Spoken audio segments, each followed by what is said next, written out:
لیکن نبی کریم صلی اللہ علیہ وسلم بالکل جذبات میں نہیں آئے.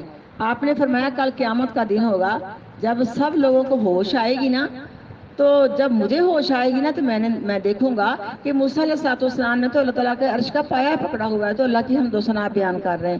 مجھے نہیں پتا کہ ان کو مجھ سے پہلے ہوش آ گئی ہے، یا مجھے نہیں پتا کہ موسیٰ علیہ الصلوۃ والسلام نے ایک مرتبہ دنیا میں اللہ کی تجلی دیکھی تھی نا، جب خرہ موسیٰ صاعقہ بھی ہوش ہو کے گر پڑے تھے. تو نبی کریم صلی اللہ علیہ وسلم نے موسیٰ علیہ السلام کی شان کو بیان کر دیا کہ موسیٰ علیہ السلام کی شان زیادہ، یہ نہیں کہا مجھ سے زیادہ ہے. موسیٰ علیہ السلام کی شان کے بارے میں حدیث سنا دی نبی کریم صلی اللہ علیہ وسلم نے. تو بیٹا یہ ہے معاملہ. اچھے طریقے سے، آسان طریقے سے، اس انداز میں اگر دیکھا کہ جو دوسرا بندہ ہے نا اس کے اندر جذبات ہیں یا میری بات سن پائے گا، پہلے دوستانہ ماحول بناؤ اس کے ساتھ، پہلے سلام دعا کرو، اس کے ساتھ تعلق اتنا قائم کرو. یہ ہے نیکی کا حکم دینا، برائی سے منع کرنا. اس کے بعد جب وہ آپ کی بات کو سنے، اس بات میں بڑی شیرینی ہو، بڑی مٹھاس ہو، تاکہ ایسی بات کرے کہ اس کو ہم قائل کر سکیں، اس کو ہم ڈیل کر لیں. دنیا کے معاملات میں ہمیں ڈیل کرنا آتا ہے نا، تو دین کے معاملات میں بھی کرنا چاہیے. تو ایسا ہو سکتا ہے انشاءاللہ. لیکن اگر کوئی ایک مثال غصہ کرتا بھی ہے تو اس میں ہمیں ٹینشن نہیں لینی، کیونکہ غصہ کرنے والوں نے تو آقا علیہ الصلوۃ والسلام کے ساتھ کون سا سلوک تھا جو انہوں نے نہیں کیا تھا آپ کے مخالفین نے. لیکن کیا آپ رکے تھے اللہ تعالیٰ کے دین کی تبلیغ سے؟ ہرگز نہیں رکے تھے. بس جھانکا ہماری طرف رسول اللہ صلی اللہ علیہ وسلم نے، تو آپ نے فرمایا بے شک اللہ تعالیٰ وہ تو خود سلام ہے، یعنی سلامتیاں دینے والا ہے. بے شک اللہ تعالیٰ وہ خود سلامتیاں دینے والا ہے. فَإِذَا صَلَّى أَحَدُكُمْ، پس جب نماز پڑھے تم میں سے کوئی ایک، فَلْيَقُلْ، پس چاہیے کہ کہے التحیات للہ والصلوات والطیبات، تمام قولی فعلی مالی باتیں اللہ تعالیٰ کے لیے ہیں. السلام علیکہ ایھا النبی، سلام ہو آپ صلی اللہ علیہ وسلم پر اے نبی صلی اللہ علیہ وسلم. ورحمۃ اللہ وبرکاتہ، اور اللہ کی رحمتیں اور اس کی برکتیں. السلام علینا، سلام ہو ہم پر، وعلی عباد اللہ الصالحین، اور اللہ کے صالحین بندوں پر یا نیک بندوں پر. فإنکم اذا قلتموها، پس بے شک تم جب کہو گے اس کو، صحابت کل عبد اللہ صالحین، پہنچ جائے گا ہر اللہ کے صالح بندے کو سلام. فی السماء والارض، آسمانوں میں ہو اور زمین میں. اشہد ان لا الہ الا اللہ، میں گواہی دیتی ہوں یہ کہ نہیں کوئی معبود مگر اللہ تبارک و تعالی. واشہد ان محمدا عبدہ ورسولہ، اور میں گواہی دیتی ہوں بے شک محمد الرسول اللہ صلی اللہ علیہ وسلم اللہ کے بندے اور اس کے رسول ہیں. اب یہ تو ہم نے اتحیات سیکھ لی، لیکن اتحیات کے اندر بیٹھنے کا طریقہ بھی پتہ چلنا چاہیے، کیونکہ نماز جتنی ہم پیچھے تھوڑی بہت پڑھ آئے ہیں، اگر آپ کو کسی بھی رکن میں ڈاؤٹ ہے تو آپ سوال کر سکتی ہیں. اتحیات میں بیٹھنے کا طریقہ صحیح حدیثوں میں آتا ہے کہ دایاں ہاتھ دائیں ران پر ہو اور بایاں ہاتھ بائیں ران پر ہو. ایک روایت یہ ہے. دوسری روایت یہ ہے کہ جیسا گھٹنوں پر قبضہ کیا ہوتا ہے نا، جس طرح ہم رکوع میں کرتے ہیں اس طرح ہمارا ہاتھ جو ہے نا آگے اس طرح بڑا ہوا ہو، ایسے ہو، لیکن یہ کونیاں ہماری سیدھی ہوں بالکل.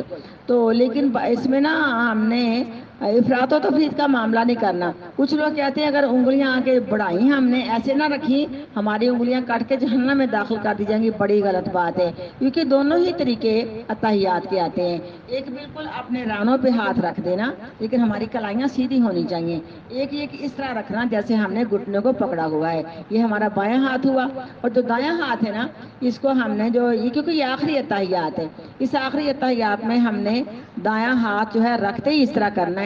یہ 53 کی شکل میں ایک حدیث آتی ہے.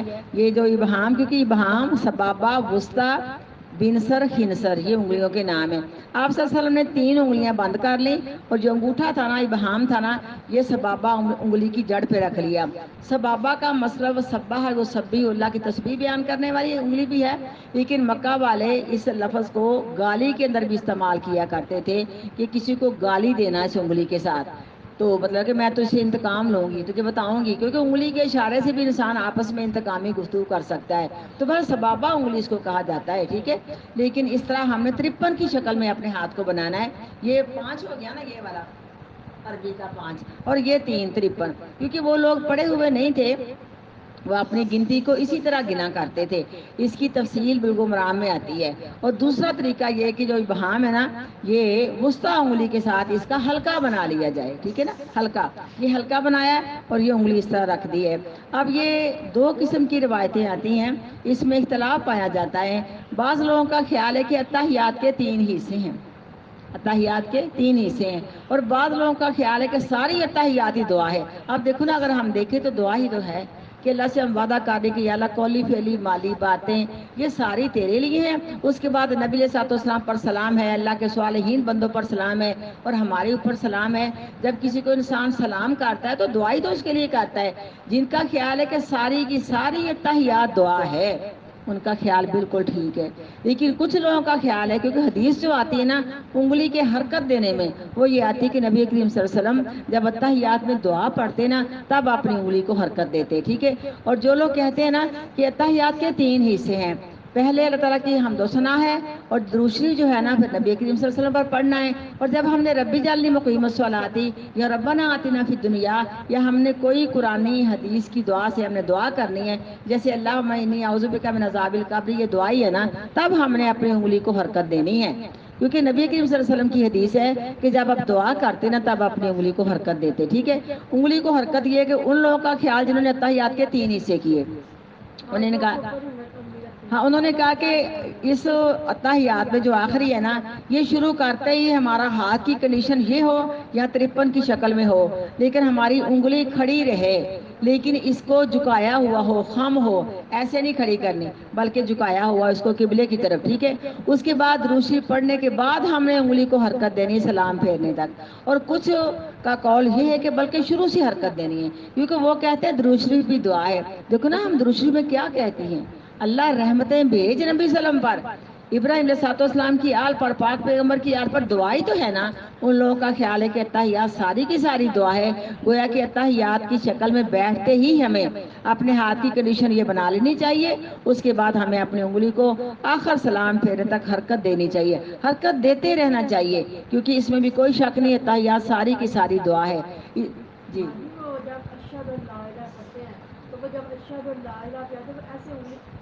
یہ غلط طریقہ ہے نا,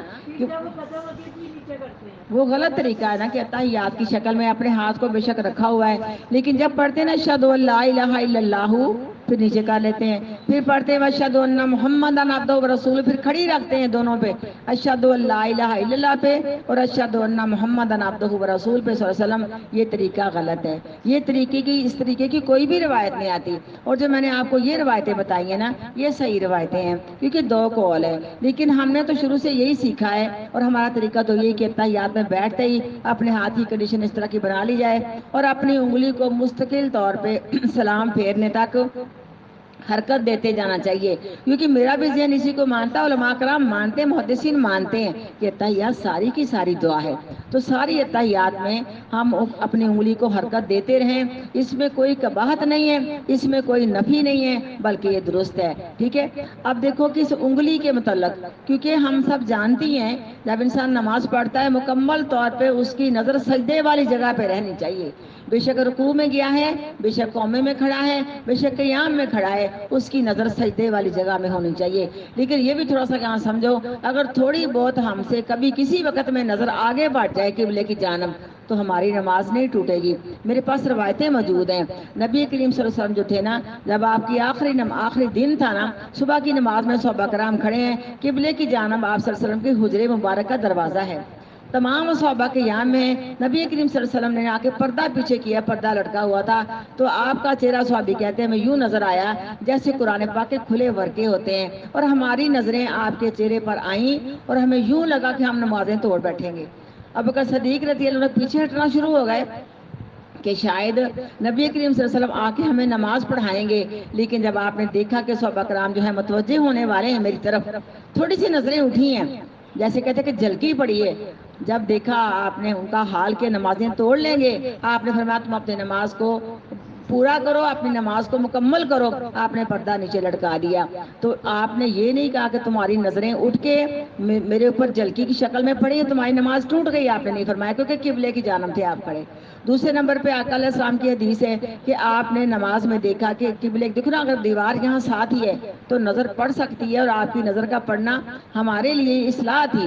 آپ نے دیکھا قبلے کی دیوار پہ تھوک ہے, آپ نماز میں تھوڑا سا آگے بڑھے, آپ نے اس کو ناخن سے کھرچ دیا, صاف کر دیا, بعد میں آپ نے اصلاح فرمائی. اس کے علاوہ جو آپ کی نفلی نماز تھی, نماز کسوف, سورج کو گرہن لگنے پر اس وقت بھی آپ نماز میں تھوڑا سا آگے بڑھیں جیسے کچھ پکڑنا چاہے، پھر ذرا پیچھے ہٹے ہیں۔ رسول بکرام نے سوال کیا تو آپ نے فرمایا یہ قبلے کی دیوار پر مجھے جنت دکھائی گئی تھی، اس کا ایک خوشہ انگوروں کا دیکھا، میں نے پکڑنا چاہا، بڑا ہی پیار مجھے اس خوشے پہ آیا، پتہ نہیں کتنے کو خوبصورت انگور ہوں گے، لیکن اگر میں پکڑ لیتا تو قیامت تک کھاتے رہتے، ختم نہ ہوتا۔ اور جب میں پیچھے ہٹا میں نے جہنم کا نقشہ دیکھا، میں نے اتنا خطرناک ہیبت ناک منظر کبھی نہیں دیکھا تھا، لیکن آپ نے یہ نہیں کہا میری نمازیں ٹوٹی ہیں۔ میرے بیٹا یہ اچھی طرح یاد رکھ رہا ہے کہ ہماری نظر کو نہ دائیں بائیں نہ آگے پیچھے نہیں ہونا چاہیے، لیکن اگر تھوڑی سی چند سمجھو قدم ہماری نظر اگر آگے اٹھ گئی ہے نا، اس سے ہماری نماز نہیں ٹوٹے گی۔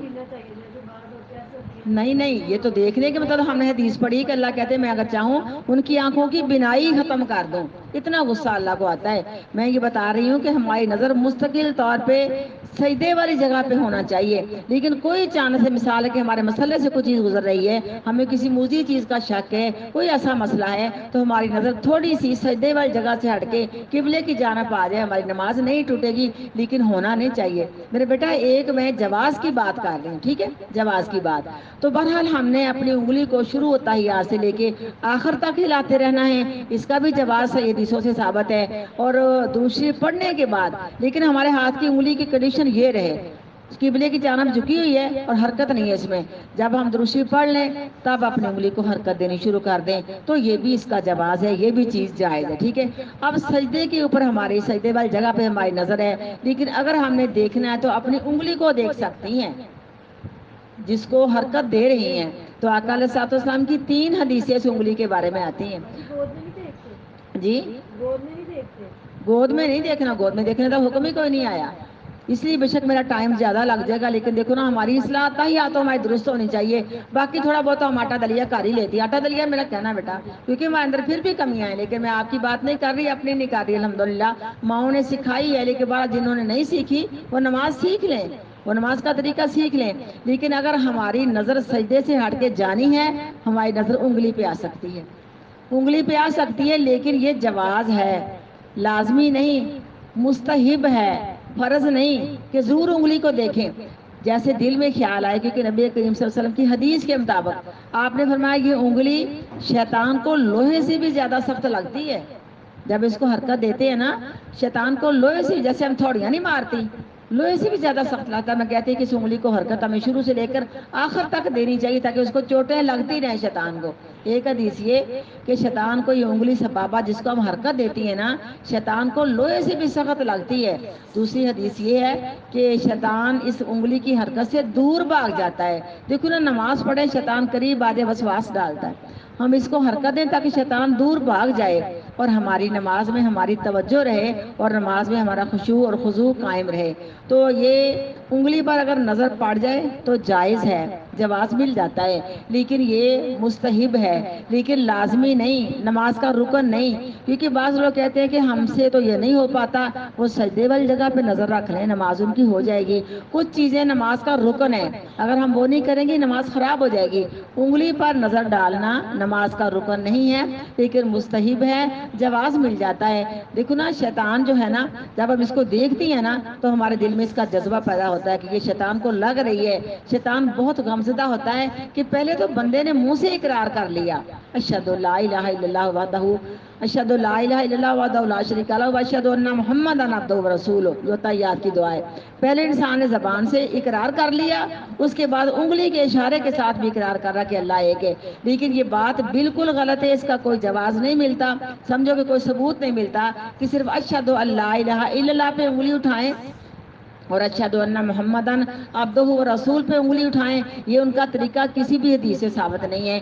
صحیح طریقے سے میں تحیات پڑھنی چاہیے، تو غور کر رکھنا چاہیے کہ کیا میری نظر اس سے آگے تو نہیں بڑھتی، لیکن اس سے آگے ہماری نظر تجاوز نہیں کرنی چاہیے۔ اگر ہماری نظر سجدے سے ہٹی ہے نا ہماری انگلی پہ آ گئی بس یہاں تک، اس سے آگے آپ نے روک دیا کہ انگلی سے آگے تمہاری نظر نہ جائے دائیں بائیں، تو بہرحال یہ بھی جواز ہے، مستحب ہے، یہ نماز کا رکن نہیں ہے، لازمی نہیں کہ انگلی کو دیکھیں۔ جس کو ڈر لگتا ہے کہیں میری نظر آگے بڑھ جائے وہ سجدے والی جگہ پہ رکھے، لیکن آپ دل میں جانے کہ یا اللہ میں دل سے بھی گواہی دیتی ہوں اور میری انگلی بھی اس بات کا اقرار کر رہی ہے اور شیطان کو دور بھگایا جا رہا ہے، شیطان کو یہ نیزے سے سخت لگتی ہے، بس اس طرح کا ارادہ جب انسان رکھتا ہے نا تو اس کے دشمن پر اس انگلی کا شیطان پر وار ضرور ہوتا ہے۔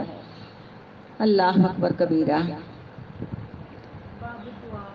باب دعائی قبل السلام، باب ہے اتحیات میں دعا کرنا سلام سے پہلے، کیونکہ اللہ کی حمد و ثنا اتحیات للہ والصلوات یہ پڑھ لیا، دروشی پڑھ لیا، اس کے بعد جتنی بھی ہمیں دعائیں آتی ہیں، لیکن سب سے خاص دعا جس کا ذکر اسی حدیث میں آ رہا ہے، نبی کریم صلی اللہ علیہ وسلم کو اللہ رب العالمین کا پیغام ملا کہ قبر کے اندر عذاب ہے، تو تب آپ صلی اللہ علیہ وسلم نے اس دعا کو، جس میں 4 چیزوں سے ہم نے اللہ سے پناہ مانگی ہے، آپ نے کبھی نہیں اس دعا کو چھوڑا تھا، جب تک اس کو پڑھ نہیں لیتے تھے آپ نے کبھی اتحیات ختم نہیں کی تھی۔ یہ صرف ربنا آتنا پڑھ کے اتحیات ختم نہ کر دیں، ربی جعلنی مقیم الصلاۃ بڑی پیاری دعا ماؤں نے سکھائی، الحمدللہ آتی ہے، یہ پڑھتے ہیں ضرور، کتنی اچھی اس کے اندر دعائیں ہیں۔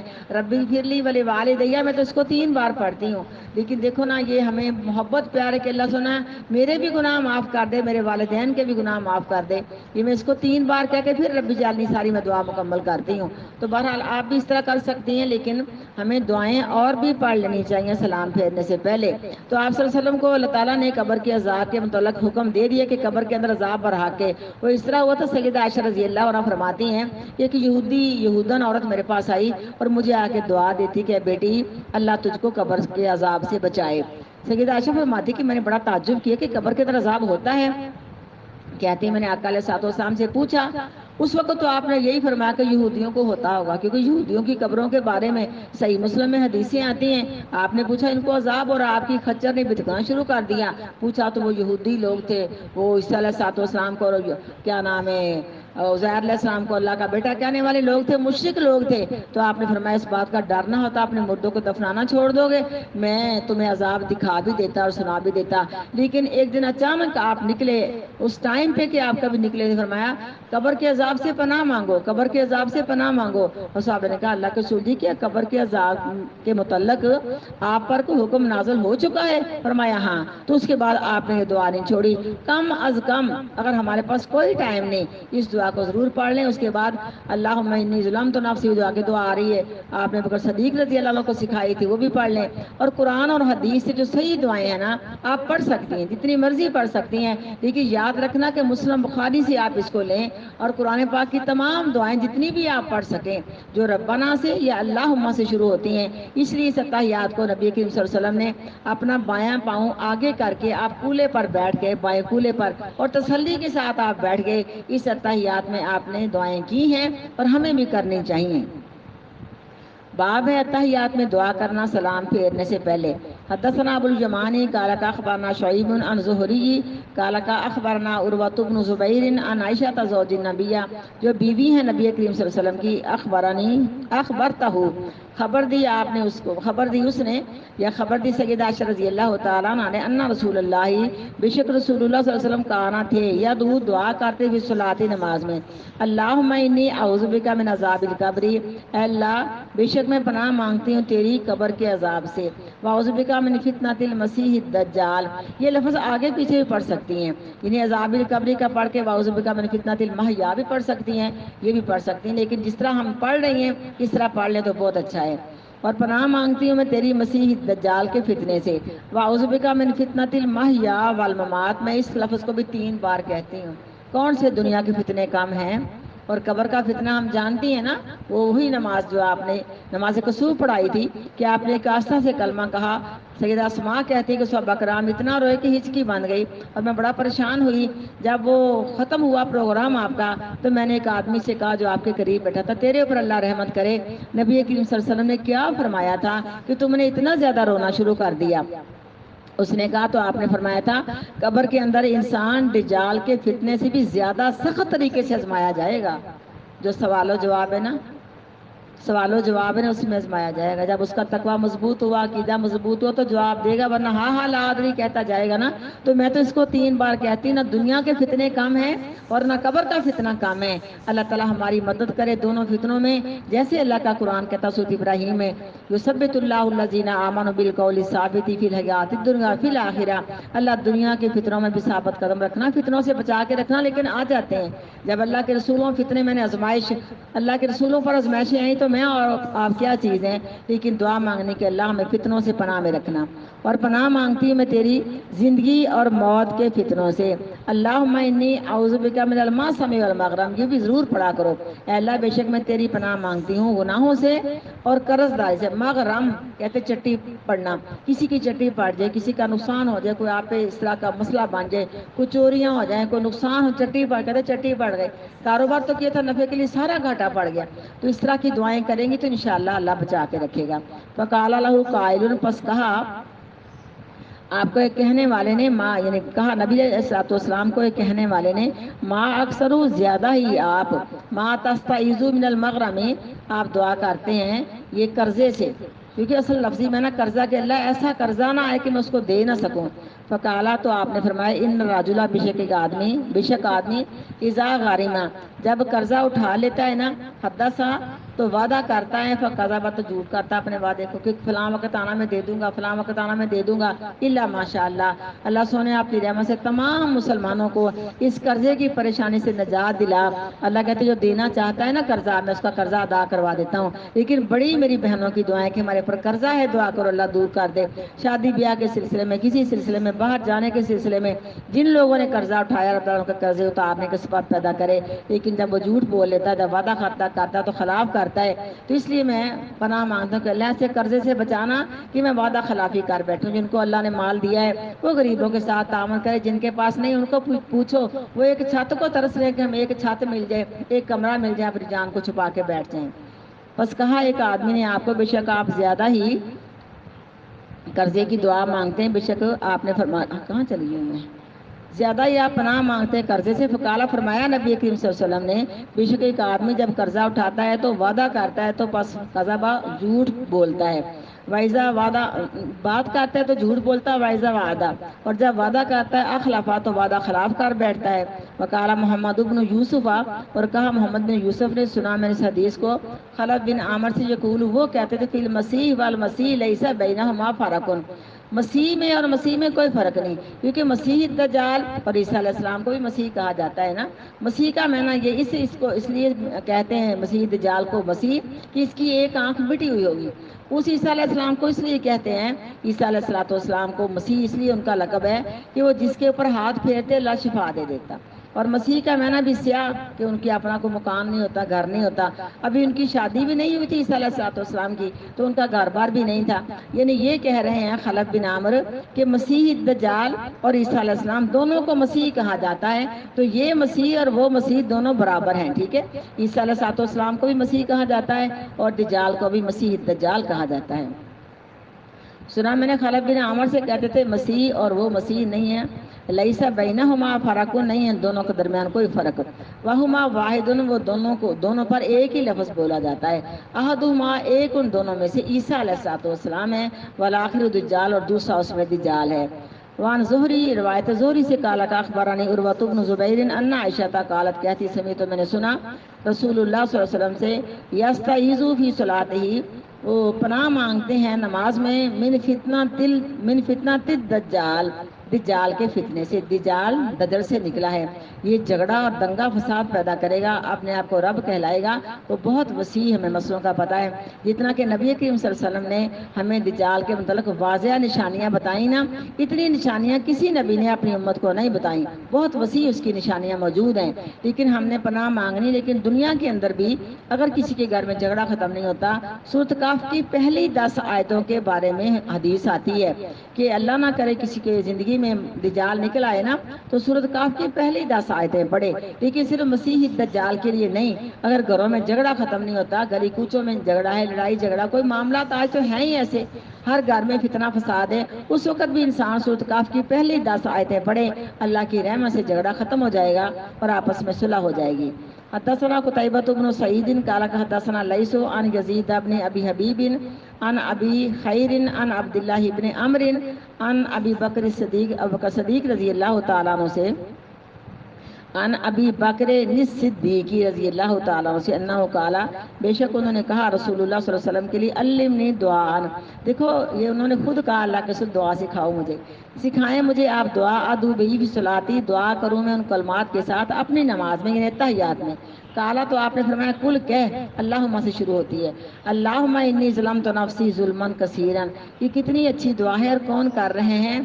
ابو بکر صدیق کر رہے ہیں رضی اللہ عنہ. تو بیٹا ہمارے اوپر گناہوں کے کتنے بوجھ ہیں اور ہم کتنے گناہ کر بیٹھے، ہمیں بھی یہ دعا تحیات میں ضرور کرنی چاہیے. اے اللہ بے شک میں نے ظلم کر لیا اپنی جان پر، ظلما کثیرا، ظلم کرنا بہت زیادہ. ولا یغفر الذنوب، اور نہیں کوئی معاف کر سکتا گناہوں کو، الا انت، مگر تو ہی. فاغفر لی، بس معاف کر دے مجھے. مغفرۃ من عندک، بخشش تیری طرف سے ہی ملتی ہے. ورحمنی، اور رحم کر مجھ پر. انک انت الغفور الرحیم، بے شک تو بخشنے والا بڑا ہی رحم کرنے والا ہے. میں تو اس کے بعد ربی پھر ورحم انت خیر الراحمین قرآن پاک میں جہاں بھی پڑھتی ہوں انت الغفور الرحیم، تو میں تو کہتی ہوں اللہ سنا تو غفور الرحیم ہے نا، پھر ربی پھر ورحم انت خیر الراحمین ضرور پڑھ لیتی ہوں. ان دعاؤں کو میرے خیال میں آپ کو یاد ہوں گی، اگر نہیں یاد تو آپ کریں اور یاد کروائیں تاکہ ہم نماز میں کچھ نہ کچھ تو اپنے اللہ سے مانگنے والے بن جائیں نا. بابو یتخیر من الدعاء، باب ہے اس شخص کے بارے میں جو کہتا ہے کہ اختیار دیا گیا دعا میں. یعنی دعا میں انسان کو اختیار دیا گیا، لیکن یہ واجب نہیں ہے کہ لازمی ہم ساری دعائیں کریں گے ہماری اتحیات مکمل ہوگی. یہ جو ہم نے مذکورہ 2 دعائیں پڑھی ہیں نا، اگر ٹائم کم ہے یہی 2 دعائیں پڑھ لو. 4 چیزوں سے پناہ مانگ لو، 5واں پھر آگے اللہم انی اعوذ بک من المعصم والمغرم، اس کے بعد اللہم انی یہ جو ہے ظلمت نفسی یہ پڑھ لیں. اگر کم از کم ٹائم ہے تو ان 2 دعاؤں کو آپ پڑھنے کے بغیر سلام قطعاً نہ پھیریں، جو کہ پاک پیغمبر کی سنت ہے. باب اختیار دیا گیا دعا کرنے سے. باب و تشہدی، تشہد کے بعد. ولیسا بواجب، اور یہ دعائیں ساری کرنا واجب نہیں ہے. حدثنا مسدد قال حدثنا یحییٰ عن الاعمش قال حدثني شقیق عن عبد الله قال كنا اذا كنا مع النبي، تھے جب ہوتے ہم نبی کریم صلی اللہ علیہ وسلم کے ساتھ فی الصلاۃ، نماز میں، قلنا ہم کہتے ہیں السلام علی اللہ من عبادہ السلام، ہم کہتے ہیں سلام ہو اللہ تعالیٰ پر اور اس کے بندوں پر سلام، یا اس کے بندوں پر السلام علی فلان و فلان، سلام ہو فلان پر فلان پر. فقال النبی، پس فرمایا نبی کریم صلی اللہ علیہ وسلم نے لا تقولوا السلام علی اللہ، نہ تم کہو اللہ تعالیٰ پر سلام. فإن اللہ، پس بے شک اللہ تعالیٰ هو السلام، وہ تو خود سلامتیاں دینے والا ہے. ولکن قولوا، لیکن کو التحیات للہ والصلوات والطیبات السلام علیک ایھا النبی ورحمۃ اللہ وبرکاتہ السلام علینا وعلی عباد اللہ الصالحین. فإنکم اذا قلتم ذلک، پس بے شک تم جب اس طرح کہو گے نا، اصاب کل عبد فی السماء او بین السماء، پہنچ جائے گا ہر اس بندے کو جو آسمانوں میں ہے یا آسمانوں کے درمیان والارض، اور زمین کے درمیان ہے، سب کو سلام پہنچ جائے گا. اشہد ان لا الہ الا اللہ واشہد ان محمدا عبدہ ورسولہ، اتنا پڑھ لینا. ثم لتخیر من الدعاء، پھر اس کو اختیار دیا گیا دعا سے. اعجبہ الیہ فیدعو، جون سی دعا اس کو اچھی لگتی ہے فیدعو، پس وہ دعا کرے. بابو ملم یمسح جبہتہ، باب اس شخص کے بارے میں کہ نہ صاف کرے اپنی پیشانی سے کسی چیز کو، وانف، اور اپنے ناک سے. کیونکہ نماز پڑھنے میں کوئی مسلے پر مٹی کو تنکا کچھ بھی لگا ہوا ہے نا، یا مسلے بچھے ہوئے ہیں، کچھ گردوں کو باری ہوتی ہے نا، تو نماز میں سجدہ کرنے کے بعد اپنے ماتھے کو اپنے ناک کو صاف نہ کرے. کیونکہ نبی کریم صلی اللہ علیہ وسلم سے ہمیں یہی روایت ملتی ہے کہ آپ نے نماز پڑھی، اس رات بارش ہوئی تھی اور وہ رات بھی تھی سمجھو کہ لیلۃ القدر کی، تو جب آپ نے صبح کی نماز پڑھ لی تو آپ کے ماتھے اور نوز پہ نا وہ پانی اور مٹی جو تھا نا، وہ اس کے اثار لگے ہوئے تھے، مٹی اور پانی لگا ہوا تھا، تو آپ نے صاف نہیں کیا تھا، تو یہ جائز ہے. باب شخص کے بارے میں کہ نہ صاف کرے اپنی پیشانی سے اور اپنے ناک، یا نہ صاف کرے اپنی پیشانی کو اور اپنے ناک کو حتیٰ صلی، یہاں تک کہ نماز پڑھ کے فارغ ہو جائے. کہا ابو عبداللہ نے، امام بخاری رحمہ اللہ علیہ نے، رأیت الحمیدی، دیکھا میں نے حمیدی کو، اعوذ دلیل باللہ من یتحجو الشیطان بہذا الرجیم الحدیث، نحمدہ یعنی کہتے ہیں ونصلی دیکھا میں نے ونسلم حمیدی علی کو رسول یتحجو الکریم. بہذا الحدیث، دلیل نشہد پکڑتے ان ہیں اس لا حدیث کے الہ ساتھ. الا اللہ اللہ وحدہ لا یمسح شریک جبہتہ، لہ یہ کہ نہ صاف کرے اس ونشہد کا ان پیشانی کو محمدا فی الصلاۃ، عبدہ نماز میں. حدثنا ورسولہ مسلم بن صلی اللہ علیہ ابراہیم قال وسلم. حدثنا ہشام رب عن اشرح یحییٰ لی عن ابی صدری سلمہ قال ویسر سألت، لی سوال کیا میں نے امری ابا سعید الخدری ابو سعید الخدری رضی اللہ تعالیٰ عنہ سے فقال بس کہا رہی تو میں نے دیکھا رسول اللہ صلی اللہ علیہ وسلم کو یسجد فی الماء والطین، سجدہ کرتے ہیں مٹی اور پانی کی ملاوٹ میں، یعنی بارش کا پانی اور مسجد کی مٹی، چھت سے مٹی صاف ہی آ گئی تھی، چھت کچی تھی، سجدہ کرتے تھے پانی میں اور مٹی میں، حتیٰ رہی تو یہاں تک میں نے دیکھا فسرتینی کی جب آتے مٹی کے نشان آپ کی پیشانی مبارک میں۔ ساتھ ہو جس دن قائم ہو جائے گی قیامت، اللہ رب العالمین فرمائیں گے ادخلوا آل سبحان فرعون ربک رب اشد العزت عما العذاب، یصفون داخل وسلام علی کرو فرعون المرسلین کے آل والحمد والو للہ رب سخت عذاب العالمین۔ میں۔ سبحانک یعنی اس اللہم آیت کے مطابق وبحمدک نشہد تمام ان لا فرعونوں الہ کی الا روحیں انت جہنم نستغفرک پر دو ونتوب ٹائم لائی جاتی ہیں،